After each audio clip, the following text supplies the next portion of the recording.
جن کے ماں باپ زندہ ہوں وہ آنکھیں نہ دکھایا کرے ماں باپ کو۔ ماں نہ تیرے لقمے کی بھوکی ہوتی ہے نہ تیرے کھانے کی بھوکی ہوتی ہے، بے وقوف انسان، ماں تیری محبت کی بھوکی ہوتی ہے۔ ایسے ہی باپ کو کبھی اکڑ مت دکھانا، باپ کو یہ مت دکھانا کہ میں نے اتنا کما لیا یا میری وجہ سے، یہ کچھ نہیں ہے تیری وجہ سے، تیری رگوں میں جو لہو دوڑ رہا ہے، رب کعبہ کی قسم یہ ماں باپ کی دعاؤں کا صلہ ہے۔ بہن کا گھر کچھ دور بھی ہے تو بولے یار تھوڑی دیر لگے گی ذرا بہنوئی صاحب کے گھر پہ ملنے، تو یہ باتیں چھوٹی چھوٹی ہوتی ہیں مگر یہ کیچ کرنے کی باتیں ہوتی ہیں، نوٹ کرنے کی باتیں ہوتی ہیں اور اس سے محبت بڑھتی ہے۔ تو یہ کہیں نہ کہیں ان کے ماں باپ کی تربیت کا اثر ہے۔ اور دوسری بات جو مجھے ذکر کرنا ہے وہ یہ کہ ان کی والدہ جب بھی ہم سفر میں کہیں سے آتے، یہ میں نے اس دن تیجے میں بھی ذکر کیا تھا، اس وقت تک سوتی نہیں تھی جب تک قاری صاحب آ نہیں جاتے تھے۔ سوتی بھی ہوں گی مگر فون کرنا کہاں پر آ گئے، بولے مولانا توصیف رضا میرے ساتھ ہیں، یہ جواب دیتے تھے۔ اور مجھے تو بالکل بیٹا ہی سمجھتی تھی وہ، تو مجھے وہ منور رانا صاحب کے 4 مصرے یاد آتے ہیں۔ بلندی دیر تک کس شخص کے حصے میں رہتی ہے، بہت اونچی عمارت ہر گھڑی خطرے میں رہتی ہے، یہ ایسا قرض ہے جس کو ادا میں کر نہیں سکتا، میں جب تک گھر نہ پہنچوں ماں میری سجدے میں رہتی ہے۔ تو یہ ماں ابھی شب برات کو میرے ساتھ تھے قاری صاحب دہلی میں، میں ویلکم میں تھا، یہ سیما پوری میں تھے، تو راستے میں جب ذکر آیا تو ان کی آنکھ کا آنسو نہیں ٹوٹا۔ کہا حضرت یار ایک تمنا تھی کہ اس مرتبہ درخواست بھی لگی ہوئی تھی، میں خانہ کعبہ کے صحن میں، یہ جملے مطلب کتنی اچھی تمنا تھی، میں خانہ کعبہ کے صحن میں، خانہ کعبہ کے سامنے اپنی والدہ کے قدموں کو چوم کر خانہ کعبہ کو گواہ بنانا چاہتا تھا۔ اور آج میں تحدیث نعمت کے آپ کے سامنے، تحدیث نعمت کے طور پہ آپ کے سامنے بتا رہا ہوں کہ الحمدللہ اس فقیر نے یہ عمل کیا، الحمدللہ۔ اور جن کے ماں باپ زندہ ہوں وہ آنکھیں نہ دکھایا کرے ماں باپ کو۔ ماں نہ تیرے لقمے کی بھوکی ہوتی ہے نہ تیرے کھانے کی بھوکی ہوتی ہے، بے وقوف انسان، ماں تیری محبت کی بھوکی ہوتی ہے۔ ایسے ہی باپ کو کبھی اکڑ مت دکھانا، باپ کو یہ مت دکھانا کہ میں نے اتنا کما لیا یا میری وجہ سے، یہ کچھ نہیں ہے تیری وجہ سے، تیری رگوں میں جو لہو دوڑ رہا ہے، رب کعبہ کی قسم یہ ماں باپ کی دعاؤں کا صلہ ہے۔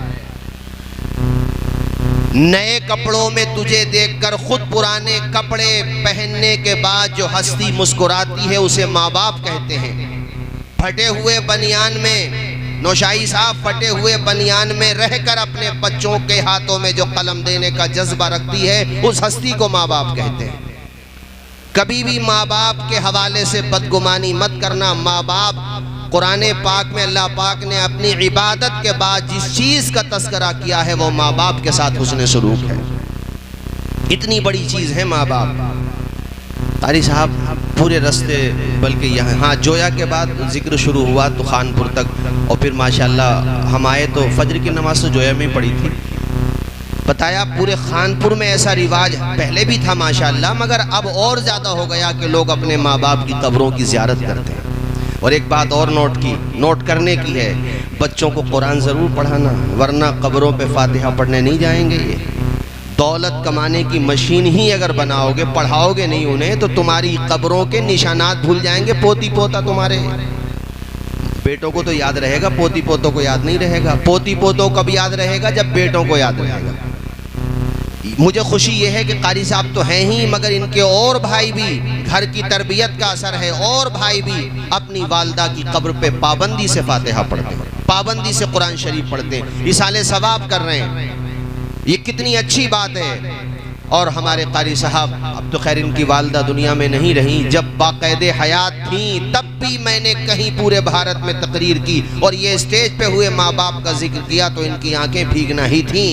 مگر بہرحال خود بتا رہے تھے کہ 15-20 دن پہلے میں اپنی والدہ سے کہنے لگا ایسے ہی کہ امی مجھے کبھی کبھی یہ فکر ہوتی ہے کہ اگر تمہارا جنازہ اٹھانا پڑا تو کتنا ہمارے برکاتی صاحب بیٹھے ہوئے ہیں، ان کی والدہ اس دنیا میں نہیں، اللہ جنت میں اعلیٰ مقام عطا فرمائے۔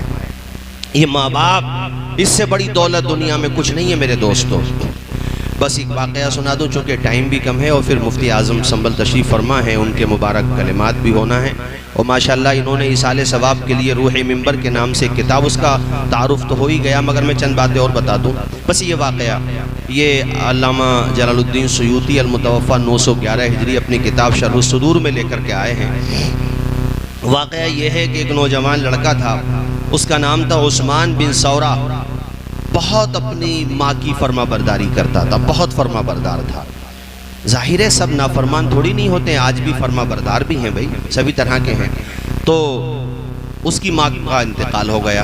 اب ماں کے انتقال سے وہ نوجوان لڑکا بالکل ٹوٹ گیا، لیکن اس نے ایک بات کی گانٹھ باندھ لی کہ ماں کی قبر پہ اسے ہر ہفتے 1 یا 2 مرتبہ جانا تھا، پابندی کے ساتھ۔ اب جاتا، وہاں جا کے روتا، قرآن شریف پڑھتا۔ خود سے جو رونا آئے نا وہ رحمت کہلاتا ہے، اور روتے ہوئے بھی اللہ پاک کا شکر زبان پہ آئے تو وہ برکت کہلاتا ہے۔ وہ رونا منع ہے جس میں گلے شکوے ہوں، جیسے ماتم کے طور پہ سینے پیٹنے، یہ سب حرام ہے، یہ ناجائز ہے۔ اللہ کا شکر ہو، صبر ہو تو وہ رونا مستحسن ہے، ثابت ہے، حضور سے ثابت ہے۔ خود آپ کے بیٹے کا انتقال ہوا، ابراہیم آپ کے بیٹے تھے بچپن ہی میں، بخاری کی حدیث ہے، تو آپ کی آنکھیں بھیگ گئیں۔ صحابہ نے بعد میں پھر ذکر کیا، فرمایا میرے صحابہ یہ رحمت ہے جو باپ کے دل میں اولاد کے لیے اللہ پاک نے پیدا فرمائی ہے۔ تو رونا منع نہیں ہے، بلکہ خود سے جو رونا آ جائے وہ تو مستحسن ہے۔ تو حضرت عثمان بن ثورہ اپنی ماں کی قبر پہ بیٹھ کے قرآن شریف پڑھتے، ایصال سب رونے لگتے، کہتے کہ ماں تو مجھے خواب میں نہیں دکھائی دیتی۔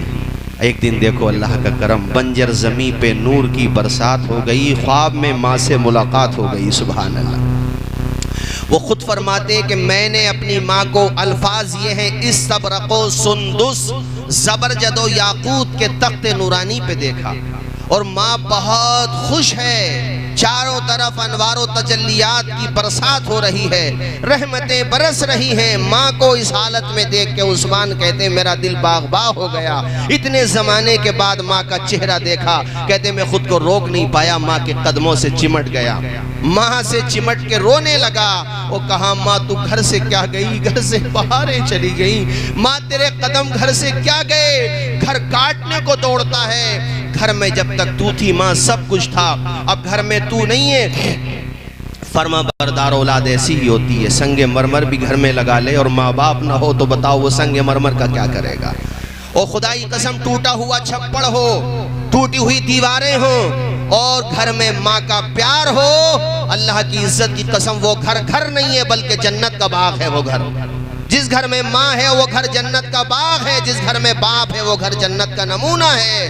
حضرت عثمان بن ثورہ آپ دیدہ ہو گئے خواب میں، کہتے میں ماں کی قدموں سے چمٹ گیا، میری ماں نے میرے سر پہ ہاتھ رکھا، صبر کی تلقین کی، کہا بیٹے عثمان میرے لال میں اچھی جگہ پر ہوں، بیٹے میں اچھی جگہ ہوں، اللہ نے مجھے معاف کر دیا، اللہ پاک نے رحمت و انوار کی بارشیں فرما دی، میرے بیٹے تو صبر کر۔ اور ایک بات بس یہ تو میری یاد رکھنا میرے لال، تو جو قبر پہ آتا ہے نا، یہ میں آپ سب کو اس لیے بتا رہا ہوں تاکہ تم بھی سیکھ لو۔ الحمدللہ قاری صاحب تو اس پہ عمل کر ہی رہے ہیں مگر آپ بھی سیکھ لو۔ کہتے ہیں میرے بیٹے تو جو قبر پہ آتا ہے نا، میری وصیت یہ ہے کہ یہ آنا بند مت کرنا، جب تک تیرے اندر چلنے کی طاقت ہے، آنے کی طاقت ہے، بیٹے تو قبر پہ آتے رہنا۔ میرے لال تو قبر پہ جب آنے کے لیے گھر سے نکلتا ہے تو گھر سے نکلتے ہی تو یہ سمجھ لے کہ وہاں سے تیرے قدم نکلتے ہیں اور فرشتے مجھے مطلع کر دیتے ہیں کہ تیرا بیٹا آ رہا ہے، اور تیرے آنے کی خوشی صرف مجھے نہیں ہوتی، میرے آس پڑوس کی جو روحیں ہیں، جو قبر ہیں، انہیں بھی ہوتی ہیں، اس لیے کہ جب تو قرآن پڑھتا ہے تو جہاں میرے اوپر رحمتیں برستی ہیں، قریب والی قبروں پہ بھی اللہ تعالیٰ رحمتیں برسا دیتا ہے۔ تو بس میں یہی باتیں کہوں گا اور یہ 3 مصرے پڑھ کے اپنی گفتگو ختم کروں گا۔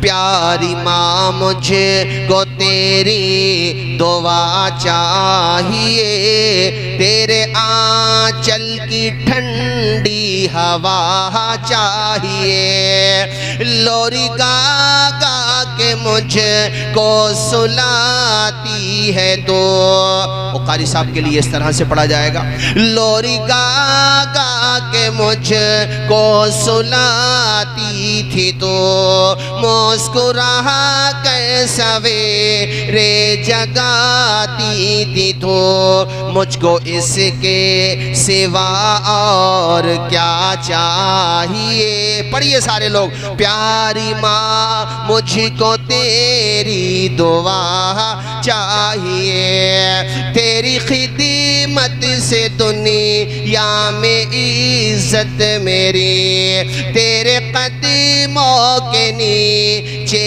ہے جنت میری، سر پہ سایہ تیرا عمر بھر چاہیے، پیاری ماں مجھ کو تیری دعا چاہیے۔ آخری شعر، تیری ممتا کے سائے میں پھولوں پھلوں، تھام کہ تیری انگلی میں بڑھتا چلو، بس تیرے پیار کا آسرا چاہیے۔ پڑھے سارے لوگ، پیاری ماں مجھ کو تیری۔ قاری یوسف رضا صاحب، والدہ تو آپ کے ساتھ حج پہ نہیں جائیں گی، مگر جہاں جہاں بھی آپ جائیں گے یہ سمجھ لو ماں آپ کے ساتھ ہی ہوگی روحانی طور پہ۔ والد صاحب تو ہیں ہی آپ کے ساتھ الحمدللہ، آپ جہاں بھی حرم شریف میں، مدینہ، مکہ، جہاں بھی جائیں گے یہ سمجھ لو ماں روحانی طور پر آپ کے ساتھ ہوگی۔ بلکہ یہ میں نے کتابوں میں پڑھا کہ بعض مومنوں کی روحیں زمزم کے پاس رہتی ہیں، سبحان اللہ۔ ہاں میرے پاس روایت ہے کہ زمزم کے کنویں میں بعض مومنوں کی روحیں رہتی ہیں، کیا معلوم اللہ نے تمہاری ماں کو وہیں پہنچا دیا ہو تم سے پہلے، ان کی روح کو اللہ تعالیٰ ان کو خوب ان کے درجات بلند کرے، جنت میں اعلیٰ مقام عطا فرمائے۔ نمازی، پرہیزگار، متقی اور برائی بھلائی سے بچنے والی خاتون تھیں، مالک ان کو جنت میں اعلیٰ مقام عطا فرمائے، اور سب کو، گھر والوں کو بطور خاص، ان کے خاوند کو، قاری صاحب کے والد صاحب کو، سب کو اللہ پاک، بیٹیوں کو خاص طور پہ، بیٹوں کو، سب کو، ان کے بھائیوں کو، تمام خاندان والوں کو مالک صبر جمیل پر اجر جزیل عطا فرمائے۔ السلام علیکم ورحمۃ اللہ وبرکاتہ۔